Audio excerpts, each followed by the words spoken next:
Joining me now is a UFC veteran. He's a Bellator veteran. He's fought for Pride, fought for Dream, won championship even. He's been around for a long time. He's a one-of-a-kind welterweight fighter who might just be coming back to mixed martial arts in the very near future. It is the New York badass himself, Phil Baroni, here on the show for the very first time. Phil, how's it going?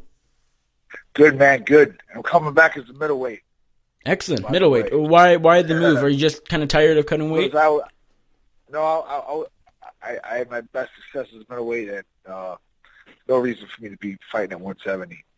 The weight cut was just getting too tough? Yeah. Not even the weight cut's getting too tough. I'm just better off bigger. I'm not complaining about the weight cut. Just better off bigger and stronger than I am, sucked out. So over the past couple months, I'm gonna be cutting the same weight. Oh, really? I'll be because you put on muscle. I'll be over 200. I'll be over 200 pounds. Yeah. So it's not the weight cut. It's just I think everyone got a little carried away trying to get smaller to get more successful. When you see boxers where there's real money behind the sport, guys get bigger and having more success.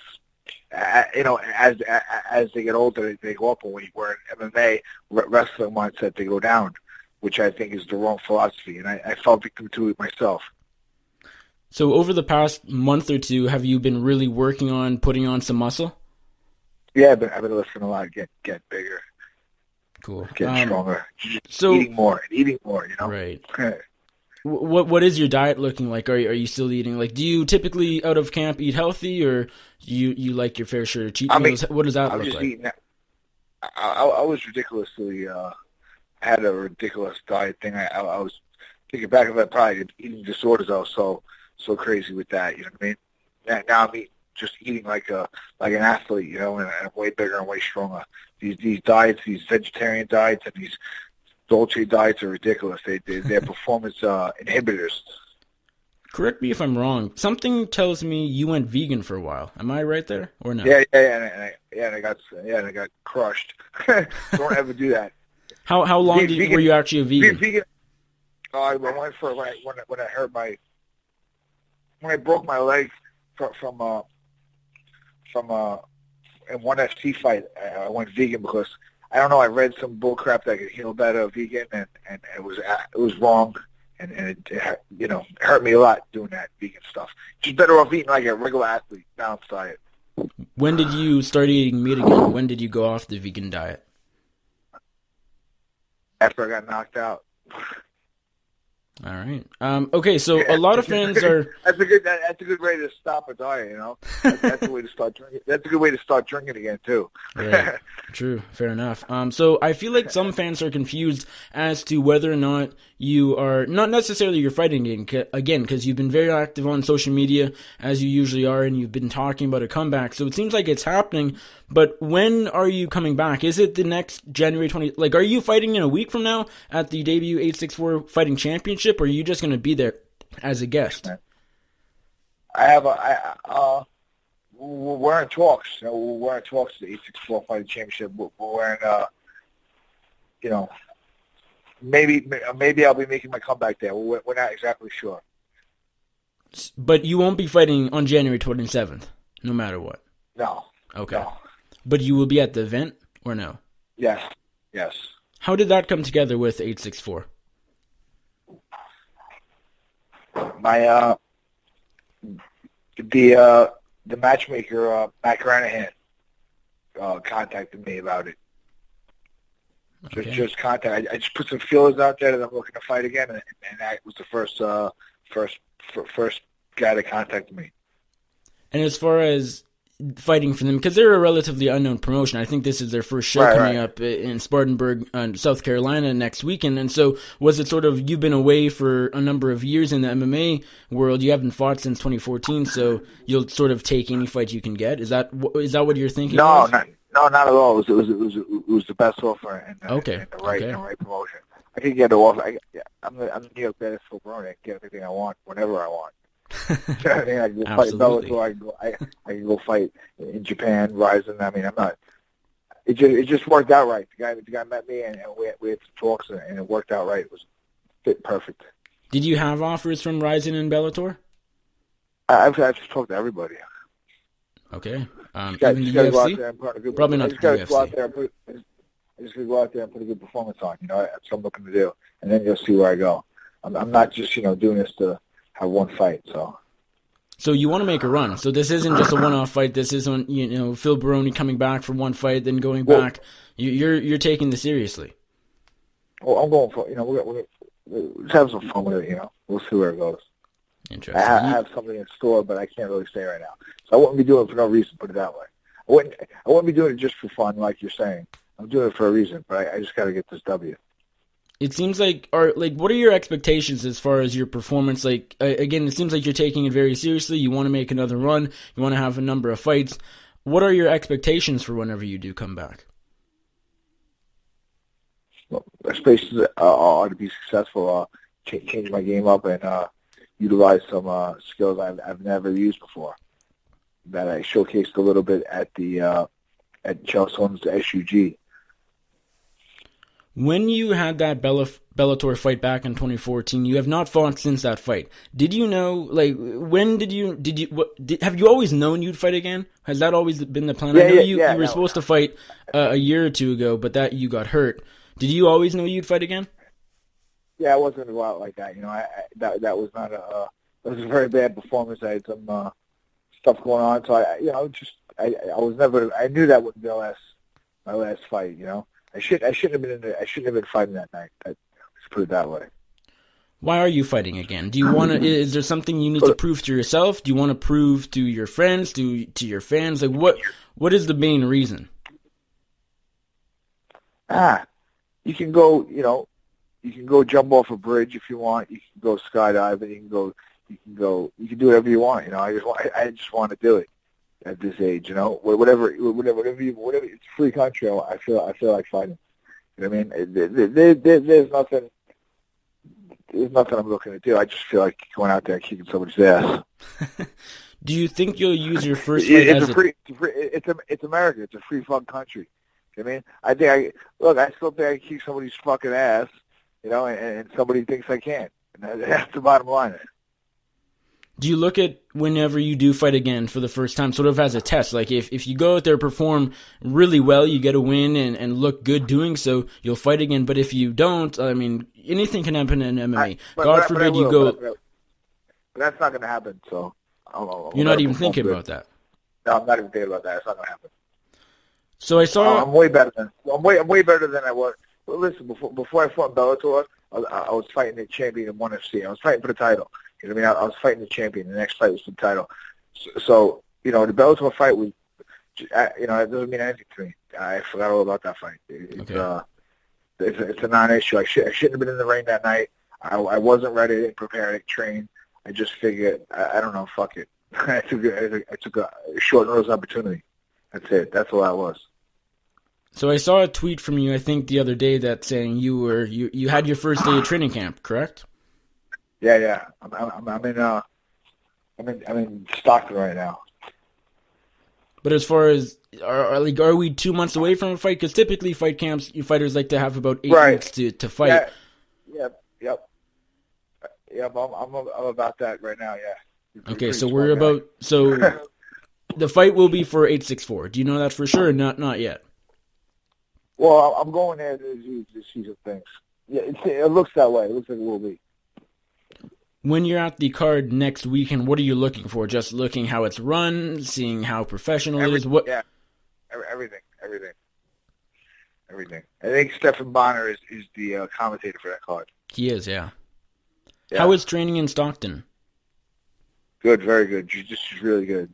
Really good jiu-jitsu here. And there's good boxing here, too. And you just started training there, right? Yes. How did you make the move there? Why did you make the move there? To train at Stockton Jiu-Jitsu.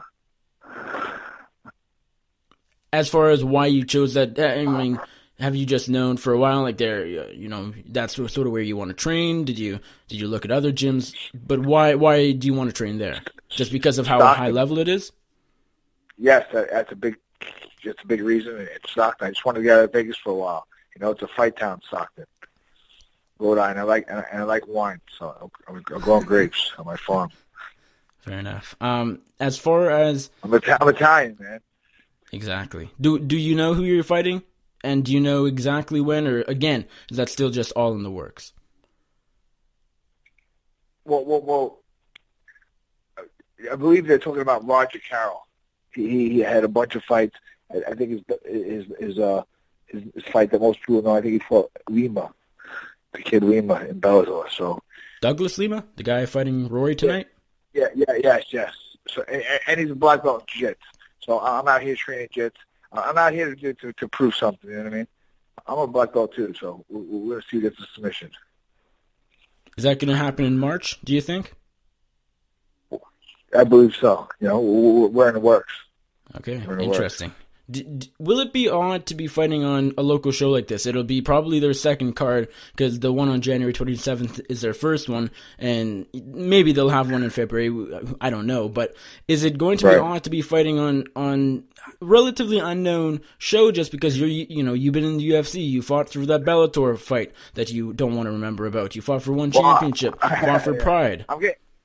I'm getting used to it because I'm getting into this pro wrestling. I'm doing pro wrestling a lot, so I look at it as like doing an independent show. You know, pro wrestlers from the WWE, big arenas do independent shows, independent booking. So I'm looking at it as like as a worker standpoint that I'm looking to get back in there, get some dust off, and then put myself back out there. You know, I can't really say anything, but I just gotta get a win, and then you'll see me in the bigger events.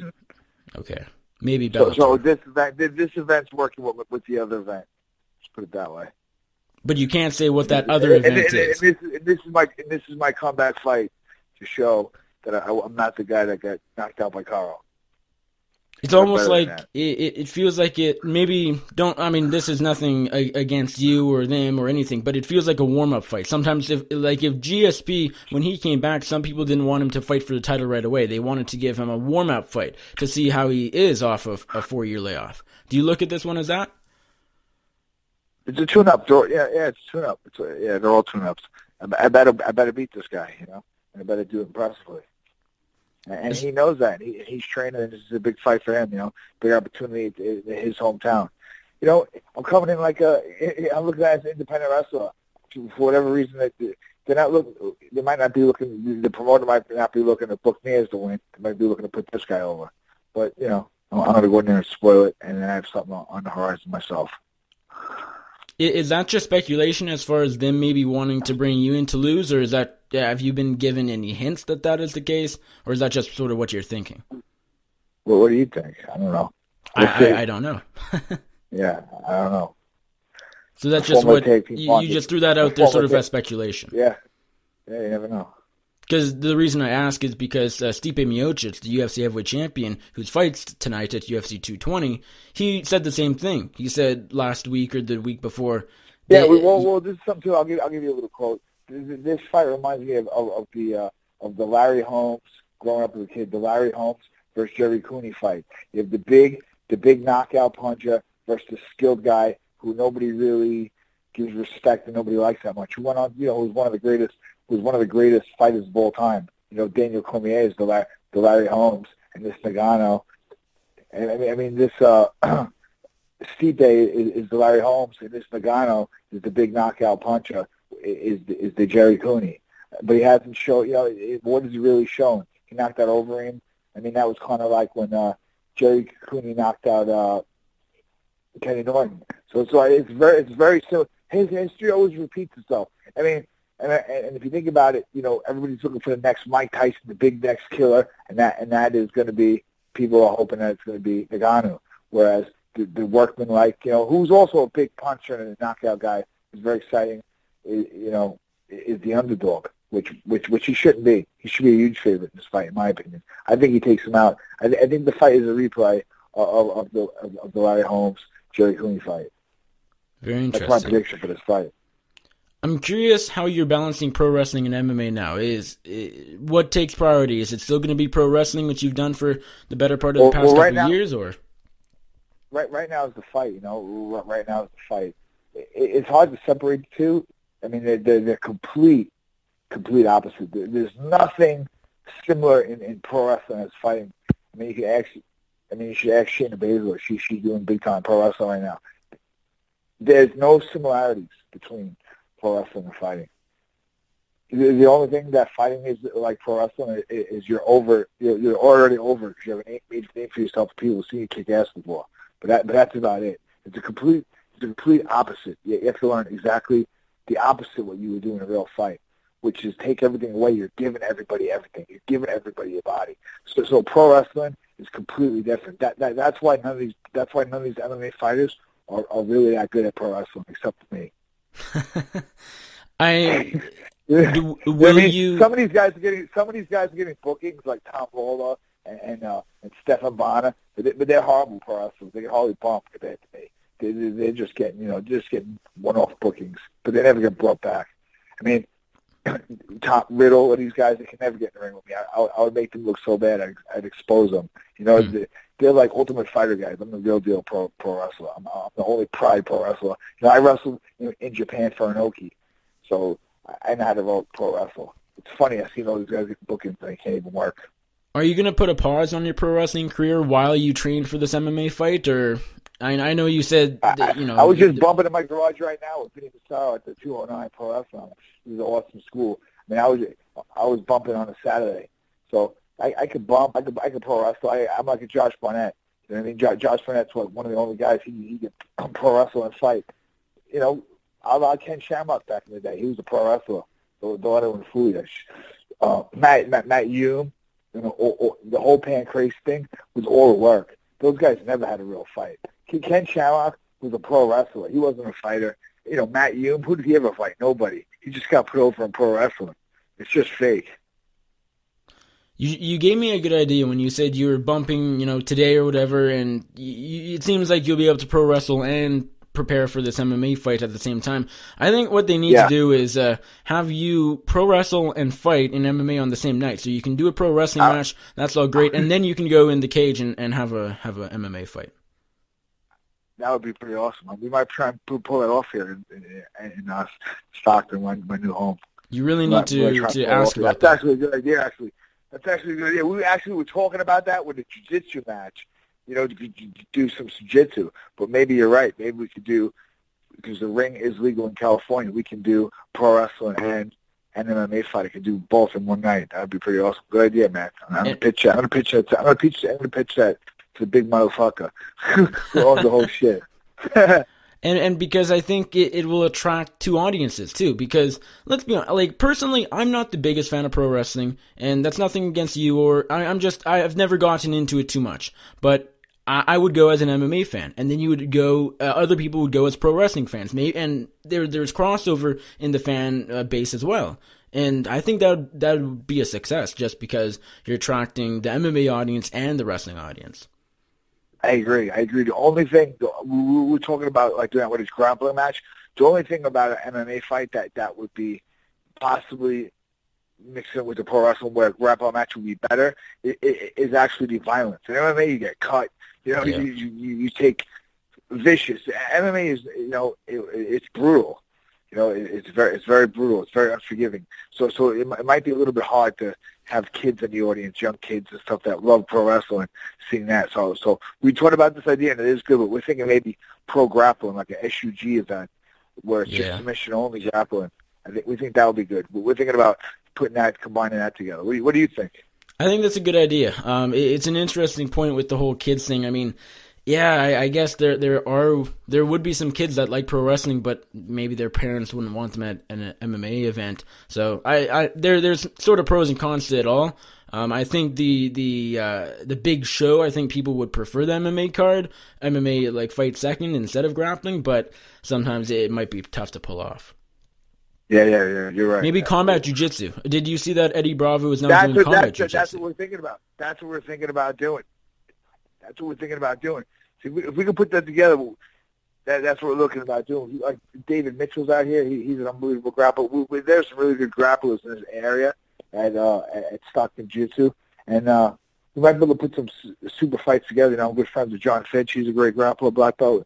That's a good idea. You actually gave us something to work on here. Thank you. Making some waves. I gotta ask you, what is your relationship with Stephan Bonnar right now? Because What exactly happened between you two? Because I remember you guys did the MMA Hour in Las Vegas with Ariel Helwani. You were. Well, I put him over. I put him over. He was basically. I don't know where he was in the Toro Bowl, and I got him at the pro wrestling and put him over a little bit and got him back on track and got his name back out there. He was falling off a little bit, so I got him back on a straight and narrow, back on track. But and now got his pro wrestling dreams alive, going again. Yeah, but you guys were doing the tag team, right? But that fell apart. Yeah, we're the most over tag team ever in the history of pro wrestling. I never had a match. Wow, that's unfortunate. But what happened? I mean, you guys the deal was. Well, I'll tell you. We were supposed to do a TNA deal, the real shooters. We were going to go in there, and I didn't like the deal. You know, I thought we should have more money and shoot guaranteed more events. Stephan Bonnar, you know, he's like a Dana White guy, just does whatever he's told, and he took the deal. So it ended the real shooters. I said, you go in there, this Moose guy, you know, on Impact Wrestling. Well, first I tried to tell him, you're not ready. You know, you're not ready. When we go in there, we got to go in there and look good and look strong. And he went in there and he's kind of one and done. But he's doing some pro wrestling on his own now. So, but you know, the real shooters is history. So you're no longer friends with Stephan Bonnar? Oh, I'm friends with him. Of course, I wish him the best. Okay. But yeah, I'm tagging with Vinny Massaro. You know. Interesting. He's a Lucha Underground star. We just worked out today. He just coached me. He just coached me at 209 Pro Wrestling. I mean, I just put it on Instagram. You can check it out. What's it going to be like with Bonnar most likely commentating your return to MMA? Is that going to feel weird or be cool? What are your thoughts on that? Oh, I have no thoughts. You know, or see if he's a heel commentator or not. We'll see. All right. Well, Phil, thank you very much for your time. Really, really do appreciate it. Is there anything else you want to get off your mind? Anything we didn't cover? Otherwise, if not, remind my audience where they can find you on social media if they're not following you already. And any shout-outs, sponsors, any thank yous, the floor is yours. At Phil Baroni and at Phil Baroni _NYBA on Instagram. Thanks, man. Good talking to you, bro.